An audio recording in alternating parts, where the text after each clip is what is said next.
Jerome Spann. Of course, I'm here to tell you about our sponsor today. And our sponsor is, of course, and will forever be longstanding. Hey, mind you, he don't give me no money, but this is my man's. I got to hold him down. It is Swopes Athletic Recruiting and Scouting. Yes, sir, ladies and gentlemen, Swopes is out here trying to change lives. He's trying to help get these young athletes into college each and every week.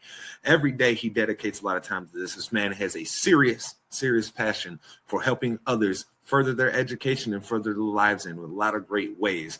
They are on Facebook. Make sure you look up Swopes Athletic Recruiting and Scouting. Swopes is spelled Swopes. It is ran by Mr. Nathaniel Swopes Jr. He is the man in Houston, if y'all don't know. But yes, make sure you go check him out if you're trying to get your kid into school, or hell, if you're even a kid here that's thinking about going into school and you want to try and keep playing, keep your athletic career going, make sure you go check out Swopes Athletic Recruiting and Scouting. He is the man that is going to help you keep that dream going. So make sure you follow them on Facebook, and you can get right a hold of Mr. Swopes there. He will help you get into college and keep your dream going for continuing to play your sports. So again, people, Swopes Athletic Recruiting and Scouting. Check it out now. Help change some kid around you that you know's future, or hell, even your future.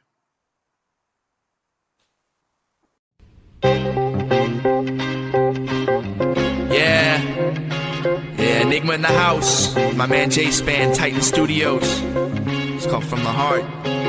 Keeping it real is what all the song's about. Never selling your soul. Always staying true to yourself. Alright, yeah. Check it out. Money, cars. But we'll never get you far unless you're gonna spit it from the heart. Yeah, money, cars. But we'll never get you far unless you're gonna spit it from the start. Man, money, cars. But we'll never get you far unless you're gonna spit it from the heart. Yeah, money. And welcome back to your favorite sports show. That's right, ladies and gentlemen. It is ITC Sportsball. I am your man, Jerome Spann. Of course, Pretty's face on ITC. Don't you forget it, baby. And me and Mace are here today to start our NFL preview for the year. Today, we will be covering the NFC. So, of course, we got to get the intro going right. We have got ITC's resident hot take spitter, the man who rips like Dylon spits. Here's the modern-day Ali on the microphone. When he steps into your home, all your ladies is gone. Ladies and gentlemen, here's that man.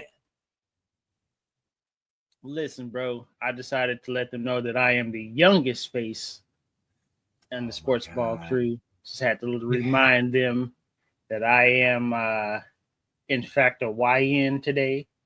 So yeah, that's what you think. Yeah, that's not going to last long because you know what? That baby going to keep stealing your youth, and then you're going to feel just Nah. She's going to keep me young. If that's what you think. That's not what happens.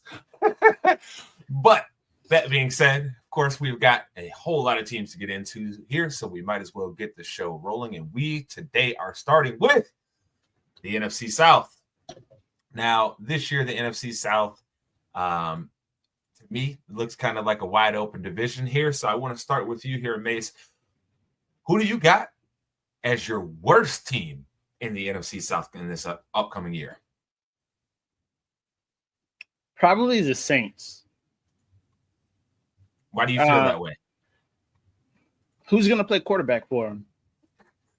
And who's catching a pass besides Olave? Who's on their defense? I'm pretty sure them boys. I got questions. I don't know. Maybe this is finally Taysom Hill's moment, Mace. Maybe this is finally the time where he gets to play quarterback. Yes, he's still on the team. Yes. Somebody still trying to let him play quarterback? I thought that ship had sailed. I mean, they list him as a tight end, but you never know. They might get crazy down there. He's the gadget guy, bro. Yes, exactly. But in seriousness, though, man. Excuse me. In all seriousness, though, yeah, man, there's just so many questions revolving around that team. As far as I know, Tyler Shaw, is that how you say it? Shaw? How do you say it? I believe so. I believe it's Shaw. He hasn't signed. He hasn't signed yet. So Spencer Rattler's kind of their projected starter. Devo's man, Spencer Rattler. The guy that looks like he bites people, bro. He's got baby teeth, dog. Have you seen him? Like, he's got baby teeth, bro. He bites people. I know he does. I ain't saying and it's not like one of those playful bites with your woman, when you're wrestling, give her that little bite, let her know I'm not playing no more. This is like he just comes up to random people and bites them on the arm and stuff. Like I really feel like he just bites people, bro. That's not the type of guy you want representing your organization. Sorry. I mean, look, you have some great points here, and to say right off top, I do agree with you wholeheartedly here. When we look at the Saints roster right now, like you said, outside of Olave, I don't know who makes any plays for them on offense or on defense, right? I know some people might try and argue Alvin Kamara, but I mean, he's on the decline at this point. When you look at their defense, they've got a lot. I mean, look, we know what Cam Jordan is at this point, right? He's older. He's only going to give you so much, but they're depending on essentially a combination of somewhat Chase Young, Carl Grandison, Kayleen Saunders, and Davon Gaucha to create their pass rush and to be the ones that can do a little stopping in the run. And I do not see that out of any of those guys. The only true defenders that they have that are worth a damn, they've got Honey Badger, right? They got Justin Reed, who are both older at this point, and Cam Jordan, who is old at this point too. So I think I got to wholeheartedly 100% agree with you here, Mace. I do not see how the Saints can be. Honestly, Mace, I don't see them winning more than 5-6 games this year, to be honest. If there's any team in the Arch Manning sweepstakes, it's the Saints, bro. Like, Louisiana kid going to the Saints. Going where his grandpa played at? You can't write a better story than that, but listen, bro, max 3 games. Wow, you're going even lower than me. You're saying 3? Max 3. Woo! Woo! Yeah, see, I'm gonna say 5, 6 at max, right? Like, I just think that they'll luck into some stuff, right? I feel like the Panthers are going to give away one of those games to them. Oh, right? Of course. Yeah, I feel like the Falcons have this propensity to give away one game to them too. So that's like 2 wins that they'll get on the season that'll probably push their total a little bit higher than it should be. Because, man, outside of the guys that we named, Mace, I mean, let's look at their projected starters here. We've got Shaw at quarterback, right? Kamara, Olave. Then you're going Rashid Shaheed, Brandon Cooks, Jawan Johnson. You got the rookie Kelvin Banks Jr., who we both think he's going to be good. I don't know how good he's going to be as a tackle, but I still think overall he'll have a good career as a lineman in the league. Trevor Penning, Eric McCoy, Cesar Ruiz, and Talis Fuaga.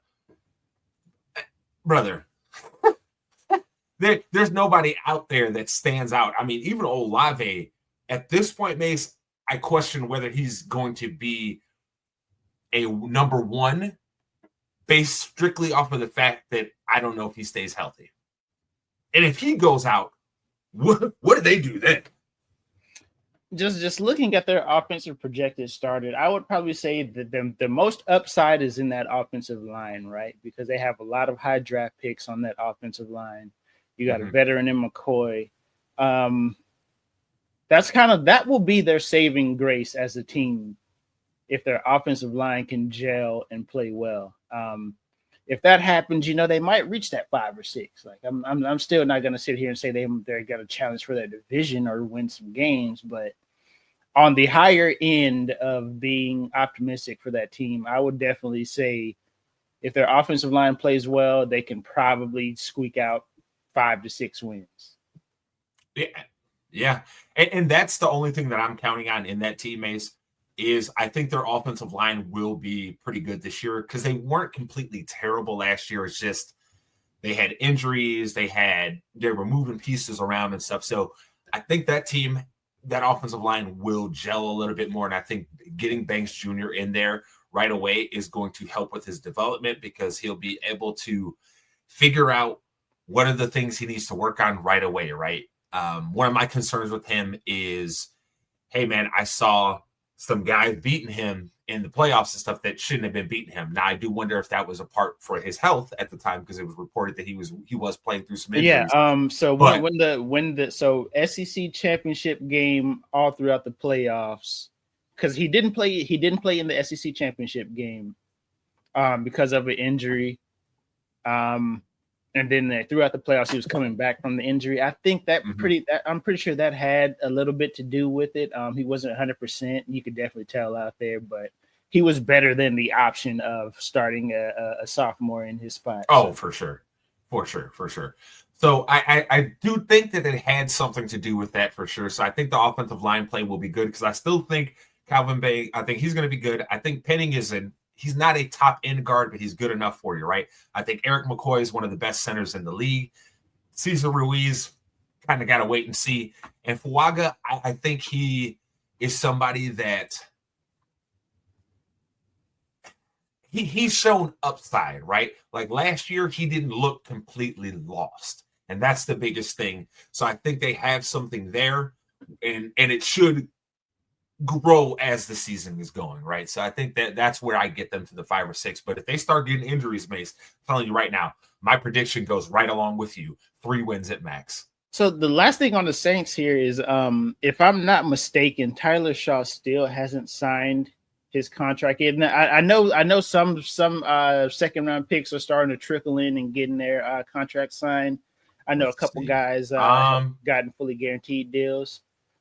Let's see here. But as of 4 minutes ago, Mace, literally 4 minutes ago, via Sports Illustrated, he has signed his deal. It is a fully guaranteed contract worth $10.795. Okay. So yeah, man. You love to see it. First off, you love to see it, man. These kids in the second round, they're like, nah, bro.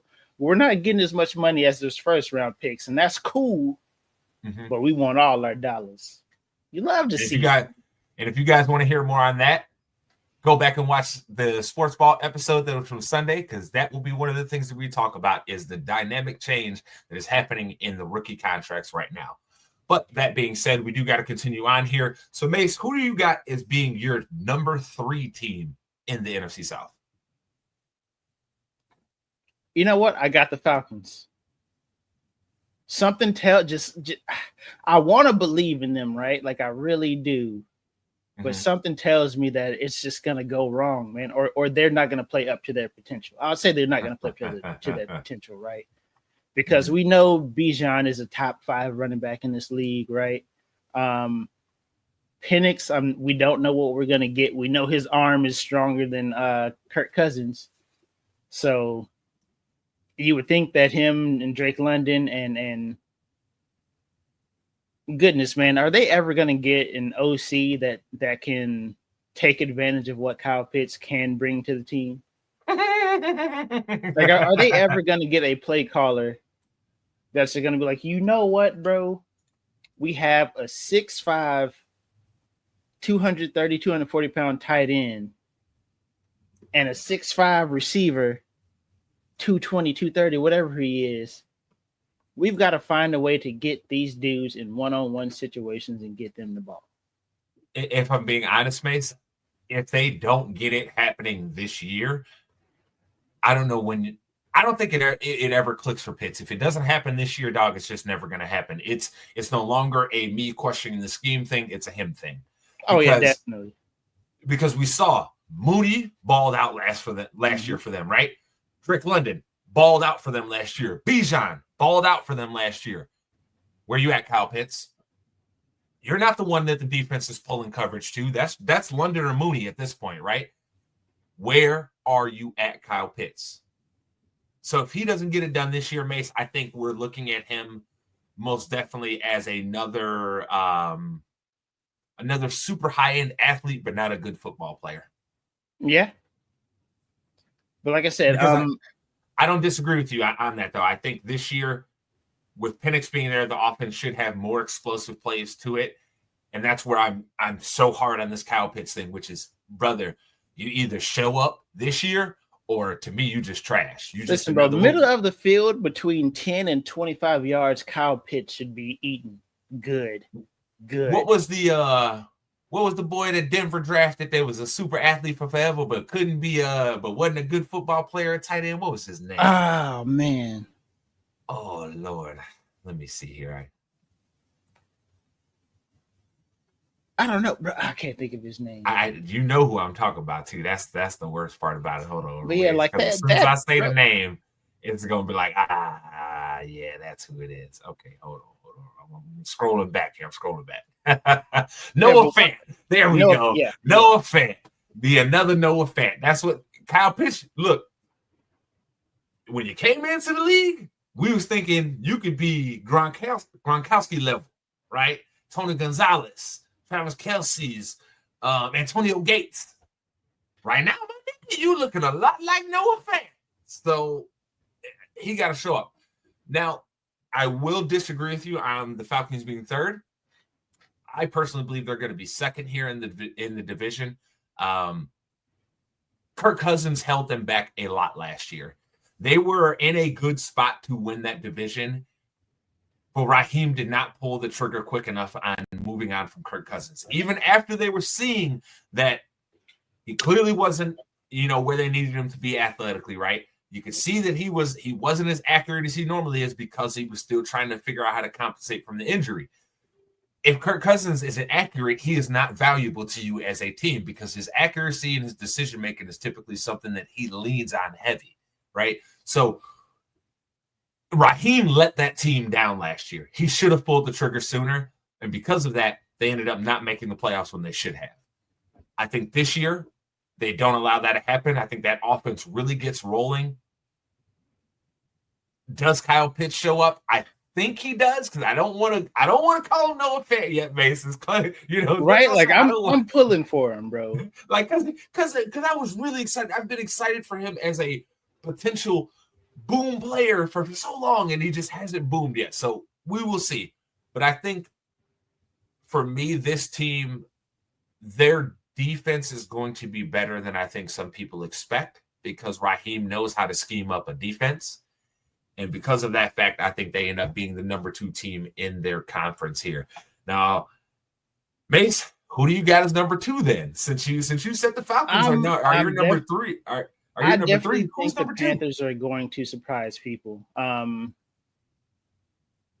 Mostly because Bryce Young showed you that he can play quarterback. And for all the we're getting rid of our defensive players and all this and that, they have pretty much hit with their draft picks for what they've given up. You know what I'm saying? So I definitely feel like the Panthers are going to be surprisingly good. And I think that they can squeak out a win or two on the road in their division that gets them up to that number 2 spot. I definitely only expect one playoff team from this division in the NFC. But, I feel like the Panthers are going to be deceptively good because regardless of who's at running back, they've kind of – their scheme allows – like I said, their scheme allowed Chuba Hubbard to play well. You know what I'm saying?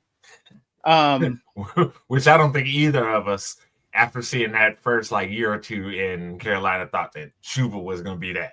Yeah, bro. So they can scheme up a run game, and they're continuously putting weapons out wide for Bryce Young. I think the defense will play better than we expect them to, especially losing to Brian Burns and losing a couple other pieces. People probably expect them to just be Swiss cheese on defense, but I expect them to be tougher on defense, if that makes sense. So, yeah, man, I think they're going to surprise some people. If there was any team that I would say surprise the NFL this year, it would be the Panthers. So for me, I'm going to actually pick the Panthers to have a top 15 offense. I think that is what's going to win them some games. But that defense, Mace, look, man. They were thin last year when they had Brian Burns, right? Now they didn't traded him away. I mean, Mace, we know they got Derek Brown, right? Mm-hmm. But let me run down the rest of the projected starters right now. Bobby Brown III, Tershawn Wharton, DJ Wonnum, Christian Roseboom, Josie Jewell, Nick Scorton, Michael Jackson, Trevor Morig, Nick Scott, J.C. Horn, and Charles Smith Wade. Brother. They got the king of pop back there. They good, bro. What you mean? What you mean, bro? That's all you need. Look, Derek Brown about to get more double teams than he's ever gotten in his life, and nobody else is going to do a damn thing with that opportunity. So I think that defense is going to cost them quite a few games this year, and that's for me why I switched them and the Falcons, is because that I look at their defense and I'm like, oh my God, y'all niggas look suspect. Like who on there? Let Derek Brown go out the game. Who is going to make a play on that defense, Mace? I definitely think that they're going to have to be very eccentric on defense. The pressure is going to have to come from scheme more so than one-on-ones, if you get what I'm saying. Oh yeah. Derek Brown is obviously the focal point, and he can be a game wrecker for you. If the other 3, maybe 4, depending on your blitzes, 5 guys that are coming are competent. So I definitely feel like it's going to be, like I said, that defense is going to be boom or bust. I don't think they'll be tough, because I'm hoping that they simply just send pressure so much that you force teams to play differently than how they want to when they play Carolina. Because obviously teams are going to want to control the ball and keep Carolina's offense off the field. But if you are consistent with your pressure, either you're going to get beat deep or you're going to get the ball back really quick. Mm-hmm. No in between. Yeah, for sure. I think their defense is 100% boom or bust this year. That is 100% astute on you there. But moving on, we have got the team that we both have as the number 1 team here, and it's a team that would be what if they won it this year? 3 years in a row now they've won it, or 4? I believe 3. It'd be 4. It'd be 4, wouldn't it? I think it'd be 4. I think so, because they won it. Because after they won it Tom's last year, and then they won it that first year with Baker, and then they won it last year. So yeah, that'd be 4. It'd be 4 in a row for them, which is unusual for anybody that knows anything about the NFC South. Usually, this is a division that you go worst to first damn near every year. But Tampa Bay Bucks here, Mace. We know what they've got. They've got a very veteran team at this point. There's not a lot of really young players for us to talk about. My question for you on them is, do you think that they end up being more healthy than they were last season? Because at the end of the day, the health, I think, is what did them in towards the end of the year. They did not have the health that was needed to put on a sustained run into the playoffs.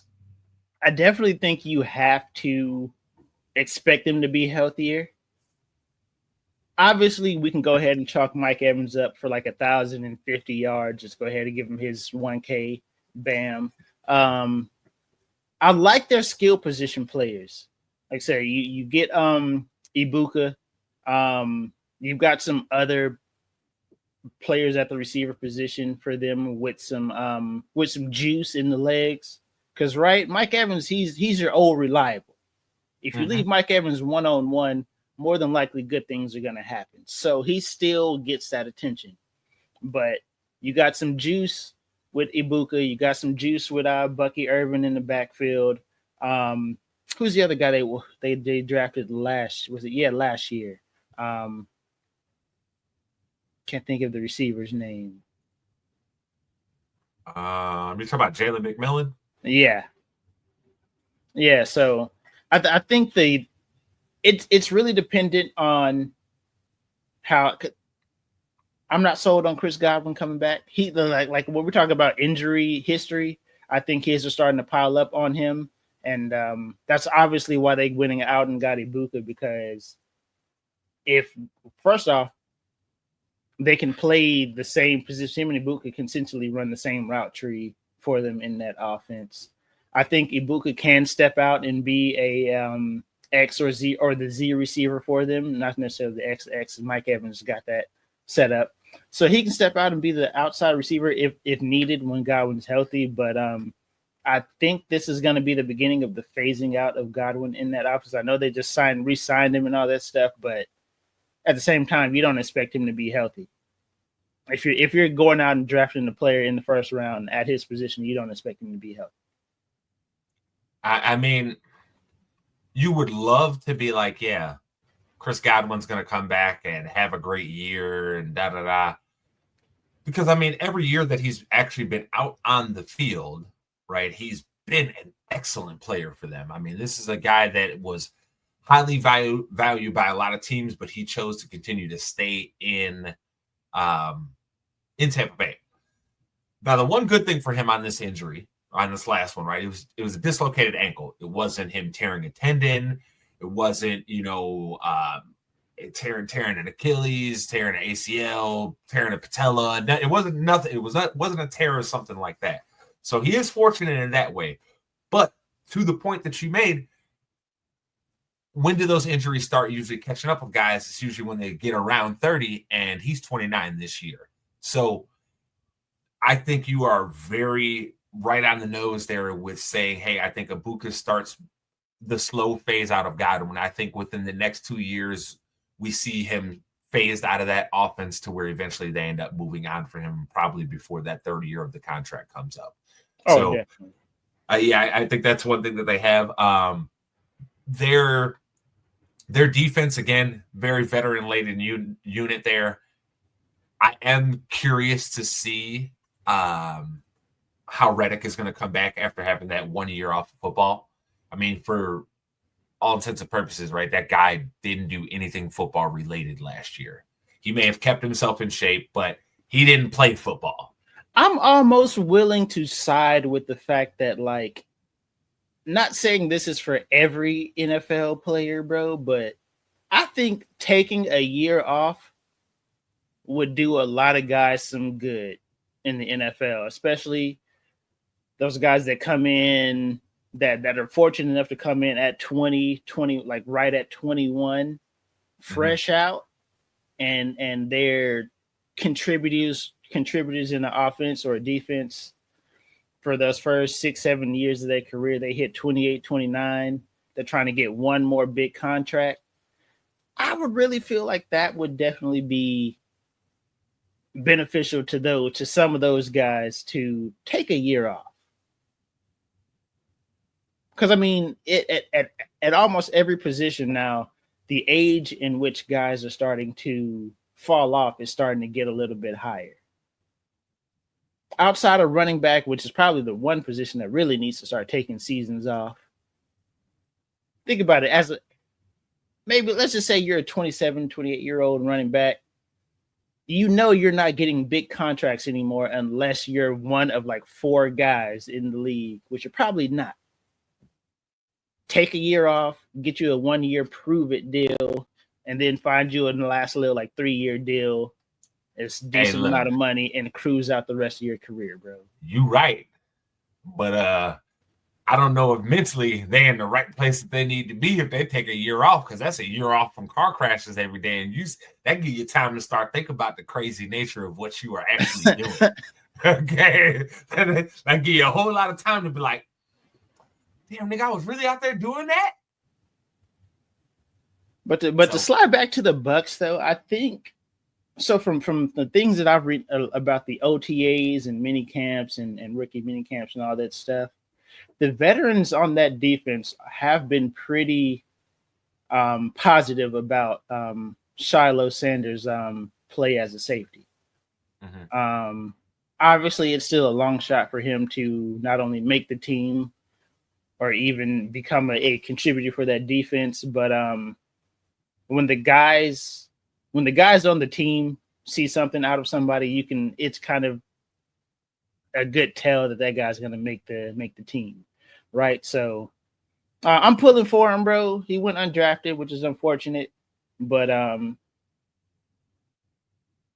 think he would be a nice little addition to what Winfield Jr. can do for that defense. So yeah, I'm curious to see how that ends up going. So that is the NFC South.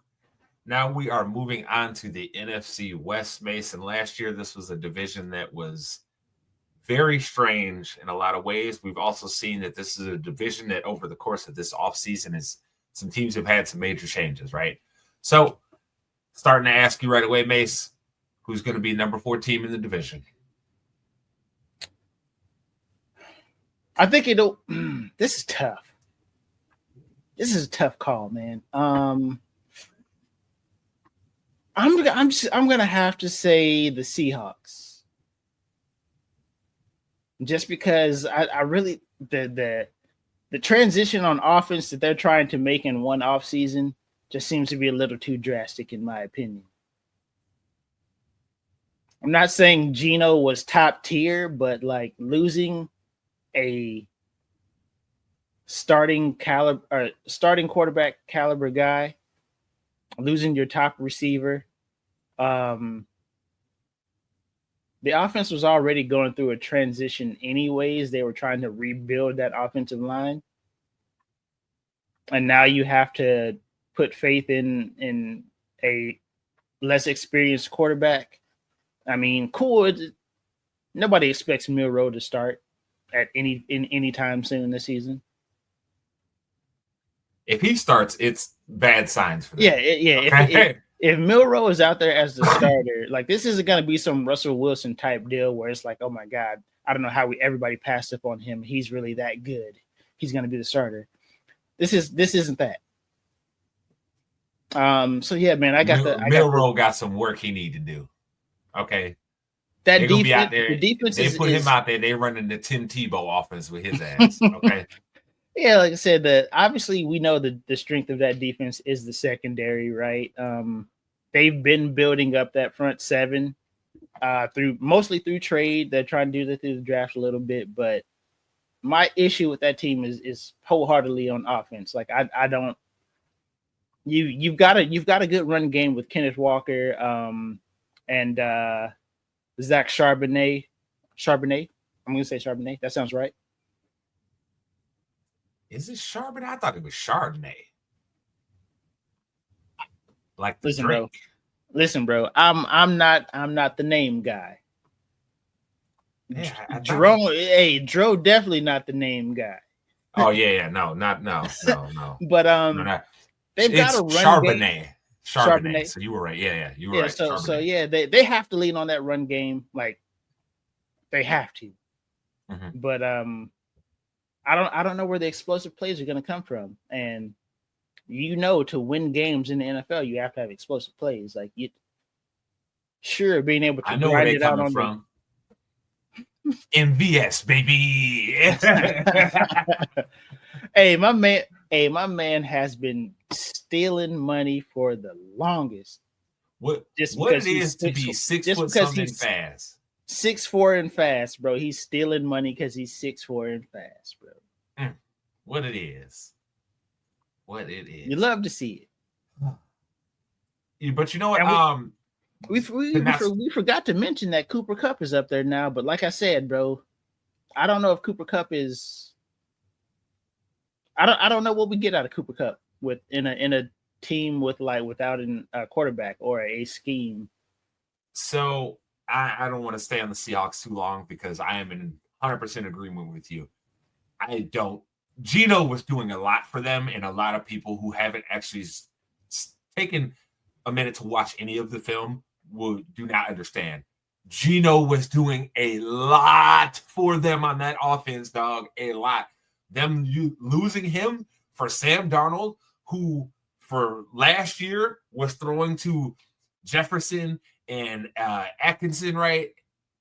And I'm supposed to be convinced that he's good now? No, that's why he turned back into a pumpkin in the playoffs, because we all knew what time it was. Okay? You can hide a lot of that stuff in the regular season. You can't hide it in the playoffs. Okay? Everybody got 18 games worth of film on you now.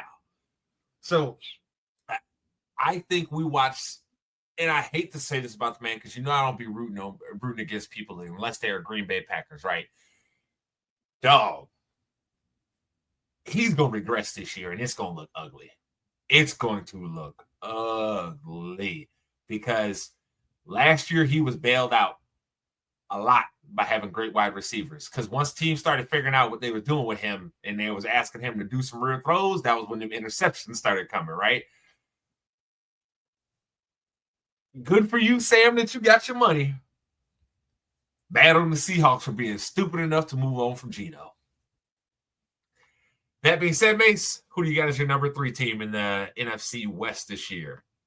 Ah, man.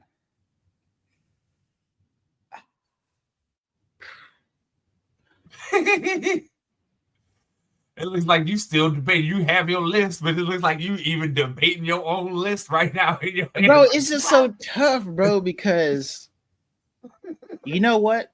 I'm going to say it. I got San Francisco. Okay. Now, let's talk on this because we're on the same page. Why do you feel that way? Because I feel the exact same way. I believe that they have I don't know what they're doing on the offensive line, first off. We know at some point McCaffrey's gonna get injured. And more than likely, yeah. Random guys. I mean, you don't have Trent Williams to run behind, and you know what I'm saying, bro. You just gave Brock Purdy the Brinks truck. You just backed up the Brinks truck for Brock Purdy. Debo is no longer on the team, which you know what? I'm not a Debo guy. He was a dozen donuts away from being a running back, bro. Maybe a tight end. I don't know, bro. But Debo had to go off that team. Ayuk, he's obviously a top tier receiver. I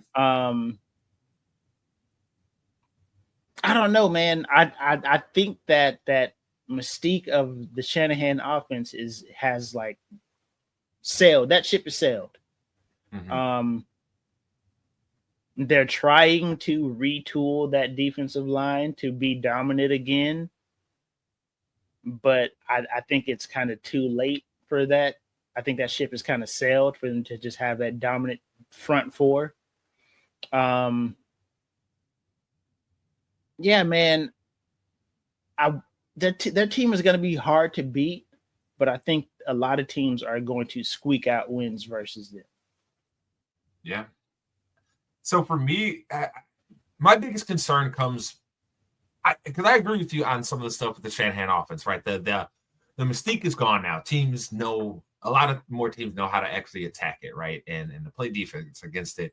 So you will have success. I think Purdy has proven to me that he's at least a Kirk Cousins level quarterback, right? That is 100% proven. He's a guy that you can win with, and you might potentially win some games because of, right? McCaffrey, like you said, potential of injuries is pretty great, but when he's on the field, we know what he is. Ayuk, he's proven he is a certified lead receiver for your team, right? Kittle still can ball. He's getting older though. They still got Trent Williams, right? But this is where things start getting sticky for me, is because when you start looking at the rest of that offense, I like some of what I saw out of Parasol last year, right, when he was on the field. But can he do that for a complete season? And when he doesn't have the defense pulling some of that coverage to Debo, even though Debo was not what he typically was statistically last year, right? Defenses still had to respect it. They still had to play him in a certain way in order for them to not get burned by Debo overall, right? Can Parasol now step up? Because, look, I'm going to tell you, I don't think Juwan Jennings is that dude. I don't care what y'all, how hyped y'all want to be about Juwan Jennings from last year and all this. I don't believe that for a second. I don't believe it. I feel like it was a mirage, okay, if we're being real. So can they get more production there? Then we go to their offensive line. Outside of Trent Williams, I do not have confidence in any of their guys on their offensive line. I feel like they are all, at best, maybe a baseline starter for you, a guy that he ain't going to be the worst in the league, he ain't going to be the best, but man, could you most definitely do better than? I think this is Trent Williams' cliff year, bro. I think he might be one of those weird guys that just never has a cliff year and just retires.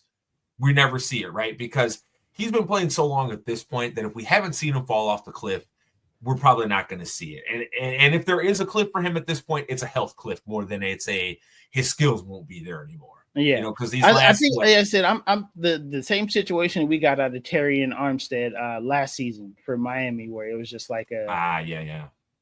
I just like my body just can't keep up with this no more, bro. Yeah, absolutely, it could be.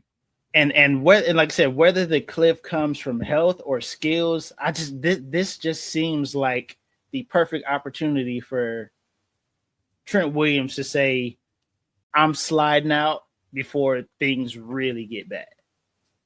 Yeah, I can understand that. Now, my bigger concerns, Mace, with this team, because we know Shanahan's going to scheme up some stuff on offense that will negate some of those issues that we just talked about, right? That will make certain guys look better than they actually are, as he's been doing for years.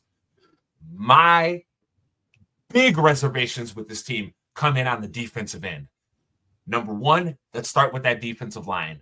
Mikael Williams, he may end up being a solid player for you. He is not a pass rusher. By any stretch of the imagination, you can go back and watch, 3 years of film with him, Mace? He ain't a pass rusher, dog. He got one move, try and power you back with a bull rush. Other than that, he ain't got no counters. He ain't got no spin move. He ain't got nothing. It's straight ahead bull rush. Okay. And that ain't really going to work. And his in the bull NFL rush isn't because he's overly stronger than everybody. It's because he's actually athletic. It's not like a bro. I bench 500-600 pounds, bro. I can treat offensive linemen like children. I can move them around. It's just because he's fast, bro. That's it. Because he's light in the pants, bro. He's like a 230-pound edge. Like he's a light guy, bro. He's not that big of a guy. His bull rush, and I can't let you do that to him because he is a little bit bigger than that. They have him at 267. 260. I don't believe that man's 260, bro. I don't. I know what I saw. I have questions on whether I think he's more so 240, 245. I don't think he's 260. I don't think he's that. I think that's, like I said, bro. Outrageous. We knew Aaron Donald wasn't a big dude, and they had him listed at like 280. This man is on record saying that for the majority of his playing career, he played around 265. Good God, that makes him even more outrageously good. That's absurd. But yeah, but to the point, not to get too distracted, just talking about Mikael Williams, right? Look, outside of Bosa on that line, they're going to be running out a unit of Mikael Williams, Kelvin Givens, Jordan Elliott, Yetter, Gross, Mateus, CJ West, Alfred Collins, and Sam Okanawu. I think that's how you say his name. Okawanayu. I think that's how you say it. I'm sorry. And Bryce Huff and maybe Robert Bill Jr. will be like the niggas that actually get snaps on that team, right? Dog, none of them are good players outside of like you give Bosa. We know he's elite.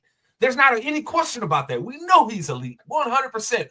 Top 5 pass rusher in the league is Mr. Bosa, right? But the rest of these dudes is suspect, bro. So I feel like Bryce Huff earned his money just being around other good dudes on the line. Because think about it, those last 2-3 years in Philly, bro. I mean, look at the rest of the rushers on Philly's defensive line and be like, of course you get one-on-ones versus the opposite tackle on the team, bro. Like, come on, man. And for me, this goes back actually to the start of them losing this and becoming weaker. It all starts for me when they got rid of DeForest Buckner. Because since they got rid of D-Buck, they've been trying to find another one. And they haven't found another one yet.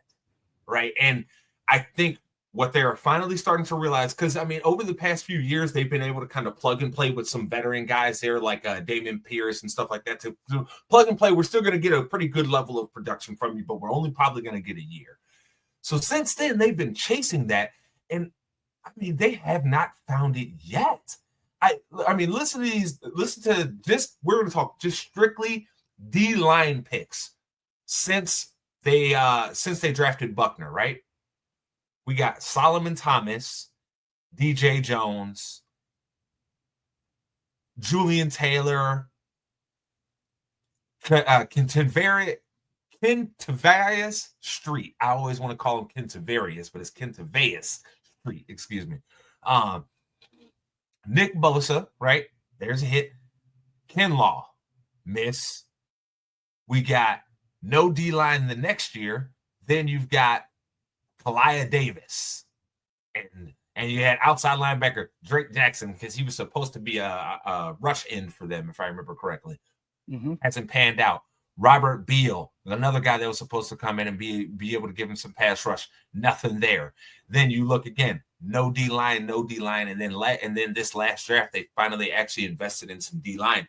Brother, unless all of a sudden Alfred Collins is turning into DeForest Buckner, that defense is going to suffer, and I think that is going to be their ultimate undoing of this season because they're not where they're traditionally going to be used to getting stops and staying in games because of their defense. They are not going to be able to do that this year. I just don't see it, man. Maybe, especially, man, Mace, we didn't even get to their secondary. Oh, my God, bro. Like, look, if Tafanga, I think that's how you say his name, right? If he comes back and he's healthy for them at some point. Wait. He went somewhere else, bro. I think he's in Denver now. I think he's in Denver now. That's right. He did go to Denver. That's right. Because when I was looking at their roster, I was like, oh, man, San Fran, y'all didn't bring him back. That's kind of wild because he was a playmaker for you guys. But okay. I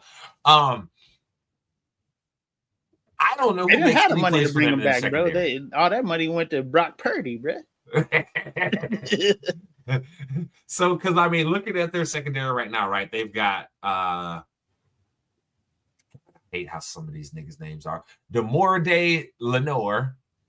Diamador. There we go. Thank you, sir. Diamador Lenore. They got Jair Brown, Malik Mustafa, Renaro Green, and Upton Stout. None of who sounds like barbecue chicken to me. Bruh. And that's a bad division to have that in, right? Because I mean, even with the Seahawks, we just talked about them, right? They got JSN, they got Cooper Kupp. Those are guys that they may not be explosive play guys, but they will route you up real quick. And that's a bad combination to go up against when you got bad corners, because I don't think any of their corners are really good. I think the only one that I actually have a little bit of faith in, Mace, is Lenore. I think he has at least still maybe some upside to get better because he's not too old. You know what I mean? But even at that, I'm like, you should have been better than you are at this point, my boy. So I don't know. So that's San Francisco. Who do you got as your number 2 team, Mace? Now the intrigue really starts here.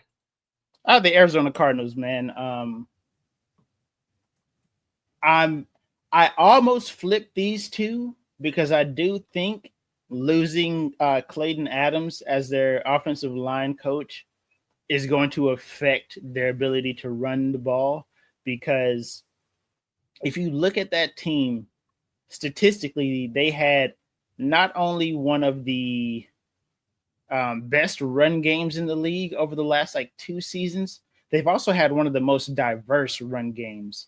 And what I mean by that is that they not only were able to run their zones, their man dive concepts, but they also were one of the best counter and trap teams in the league. And whenever you can mix in your runs like that and be successful with multiple different looks in the run game, play action becomes that much more easier. And so I kind of feel like they may fall off on that one, but I think Marvin Harrison Jr. is going to completely take off this year. I'm chalking him up for 1,500 yards, 8 to 11 touchdowns. I feel like he's about to take take off. This is it. He's about to. I'm here. Y'all boys can't guard me type season. I'm here for it. So I don't disagree with you on the Cardinals here. I actually, over the course of the week, Mace, as I was thinking about it, I flip-flop back and forth between the Cardinals and the Rams. for me, the difference here, and before I talk about the Rams, because there is a clear difference, I think it is the defense and who they have as playmakers for me. I think both offenses are going to present a lot of problems for teams. I agree with you on Marvin Harrison Jr. I think they are going to – I think a lot of people are going to kind of be like, oh, is he really that good? And then he's going to go bananas this year. There's also some complexity with that offense that people didn't realize, that they ask a lot out of the wide receivers.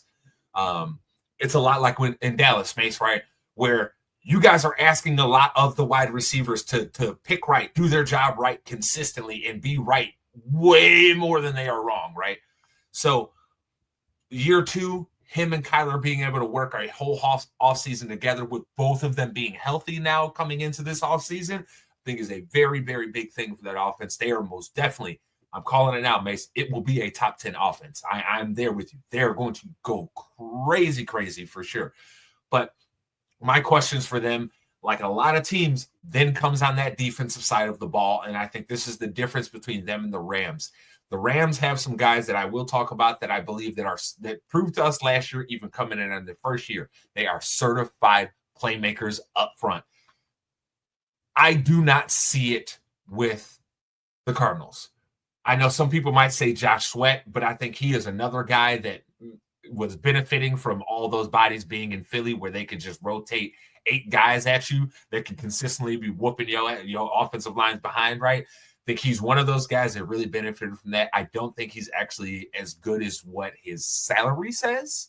And then outside of him, right, you're talking about Walter Nolan the third. Not bad, but he's not someone to me that I think comes in and immediately makes an impact at a high level for them, right? I think he'll be average to good for them this year. He won't be great, because that's a very hard position to be great at, coming in and playing in a 4-3. You're going to have a lot of responsibility being up front as that other defensive tackle. They're going to ask you to do some things that you probably didn't have to do as much in college. So, like especially eating up some blocks on twists. Yeah, as a bigger guy, I project him to be the one technique in that 4-3 scheme. So he's definitely going to be seeing if he plays well, he's definitely going to be seeing double teams. I mean, most blocking schemes, anyways, in the run game are designed to double that one technique and combo off of him onto the linebacker. You know what I'm saying? So he's definitely going to be seeing blockers coming from angles that he's probably hasn't seen before. So one thing I will say with what they have up front, I think their run defense will be solid. I think that is for sure, because like with Sweat, Nolan, and Tomlinson, those are all 3 people who I believe will be good run defenders for this team. I just don't know where they're getting their pass rush from. I have real questions about that. I think their secondary is actually going to be pretty doggone good this year. I know some people might think this is kind of a little bit of a reach, but I actually really liked what I saw on the film out of Starling Thomas last year. I thought I think he had finally a clicks in moment, right? And so I think he continues to get better for them. We all know about Budda Baker. I think Jalen Thompson is a talented guy, but I think truly Will Johnson comes in this year and establishes himself as a number 1 cornerback in the league this year for that team. And that's going to help them out with some of that deficiency in the pass rush. Yeah, like I said, that the whole Will Johnson issue is like, sure, everybody wants to be concerned about the injuries, but at the same time, you can't deny his skill and instincts on the field as an outside corner. I said I had him. I mean, it was a toss up. It was pretty much a 1A, 1B type situation for me with him and Jahdae Barron. But yeah, him falling to the second round to Arizona, man, I feel like they, barring any catastrophic lower leg knee injury, reports, whatever the case may be, I really feel like they hit on a guy for the next 8 to 10 years as their number 1 corner. Yeah. Without the injury, Will Johnson probably goes in the top 10 of this last. Oh yeah, without a doubt. Without a doubt. And now the last team that we've got here in the NFC West, Mace, got we both pick as the champions here, the LA Rams. Why do you feel like this is the team that's going to end up winning the title this year? I believe that defense for me is what sets them apart. Jared Verse and Braden Fisk were both over the moon hits for them in that front. I mean, having to replace, I mean, sure, you're never going to replace Aaron Donald with one player, but to get two dynamic young defensive linemen in the same draft, and for both of them to both have it click or both have it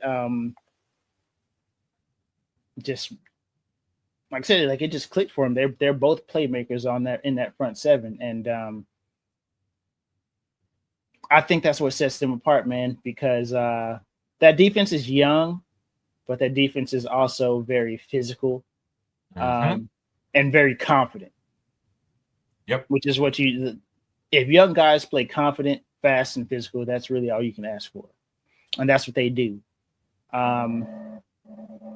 Obviously, I feel like it's going to be some growing pains on the offense just because they're going to have to establish a number 2 receiver. But I think that would be just fine.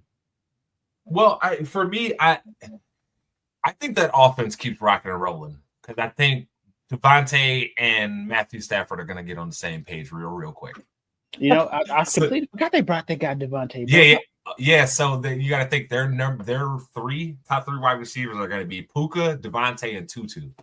And we saw Tutu started stepping up last year. Just chalk them up for the division, bro. Why are we still talking about this, dog? So just real quickly before we move on from them, because I agree with you. Everything you said is 100% right. My only question that I have for them is the same question I have with with some other teams. Secondary is a little bit young outside of Witherspoon.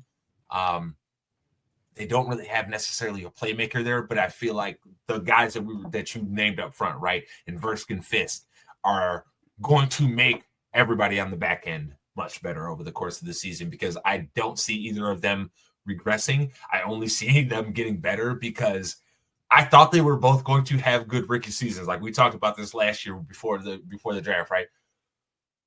We both thought they were going to have good seasons, but I don't think either of us saw them coming in and just being like, oh my God, y'all niggas is already ready. So I think that team's going to end up being very, very, very good on defense again this year. And that offense, I think, probably gets back to a top 10 level, having Devontae Adams be there, who will more than likely end up being more healthy than Cooper Kupp was for them last year. That being said, moving on to the home of those Dallas Cowboys and Mace's team. Mace, who will be the number 4 team in the NFC East this year? I swear to God, if you say anybody besides the team, we about to fight. We about to fight. I promise you. Obviously, bro, it has to be the Giants, right? Okay, good. I didn't want to have to fight with you about this. But it's the Giants, but it feels like it's been forever since I've been a football fan. I can't even remember the last time somebody won that division twice in a row. You know what I'm saying? Or somebody was just like bad 2 years in a row outside of the Giants. Like, I'm thinking on it. Go ahead. Yeah, no, go ahead. I'm thinking. But yeah, man, it's the Giants, but I really feel like they got markedly better. Obviously, adding Abdul Carter to go alongside Brian Burns and Dexter Lawrence. You have a very tradable piece in Kayvon Thibodeau now. If they feel like they are missing something in that team, you have a very tradable asset now. And just to answer your question before we move on too far, there has not been a back-to-back winner since the 2003 and 2004 Philadelphia Eagles. That was the teams with McNabb that lost to the Panthers in the championship, and then the team that got to the Super Bowl against the Patriots. But since then, every year there's been a different winner. There has not been a repeat winner since then. Jeez, that's crazy. Yeah, so I don't want to spend too much time with the Giants. Their D-line is going to be absurd. Okay, that's going to be very fun to watch. I have questions about the rest of the players on their defense outside of that. But that D-line is going to be something to behold. That's going to keep them, I think, in a lot of games that they have no business being in, because I know some people want to be like, oh, Brian Daboll's got his guy now with Jackson, what's that, Jackson Dart, right? If you go watch Jackson Dart's film, that's Daniel Jones all over again, baby. And I would actually argue to you, Daniel Jones actually had better college film than Jackson Dart. Yeah, I don't think Malik Neighbors is going to see the same coverage that he saw his rookie season. Let's just say this straight up. Hell no. He's not seeing the same coverage. So, sure, he is legit, but it's not going to be the same, brother. Unless Wan'Dale Robinson or Slayton or Zach Pascal or Humphrey decide to step, or Jalen Hyatt decide to actually step up this year. Nah. And who's running the ball for them, right? Like, I mean, there's. So currently, Mace, on the roster, they have Tyrone Tracy Jr., Devin Singletary, one of the worst picks still ever, Cam Scatterboo, and Eric Gray. That's who their running back room is, Mace. There is no explosiveness in their running back room. There's none. Hey, what they say, 3 yards in a cloud of dust? That's all they got, bro. That's all they got, bro. Yeah, man. Offense is obviously the biggest question for them. I know some people are saying, Russell Wilson will probably be the starter. He won't last the season. It's going to be Jackson Dart by probably like week 7, week 8. Because they ball. And by the end of the season, it'll be famous Jameis. Probably. Yeah, look, I'm telling you, Jackson Dart ain't it.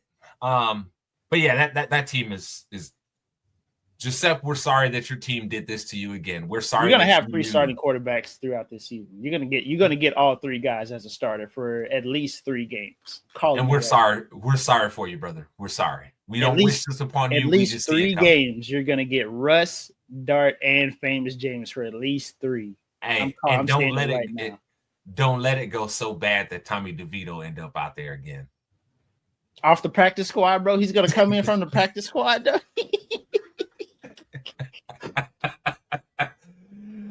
But yeah, okay. So we will move on from the Giants. So we will talk more about them over the course of the year, though, because we are going to keep up on this D-line, because if they're able to have some type of success, that is something that can potentially start changing the dynamic of how people build their teams. So we will see how that goes. That is their one point of intrigue. Outside of that, yuck.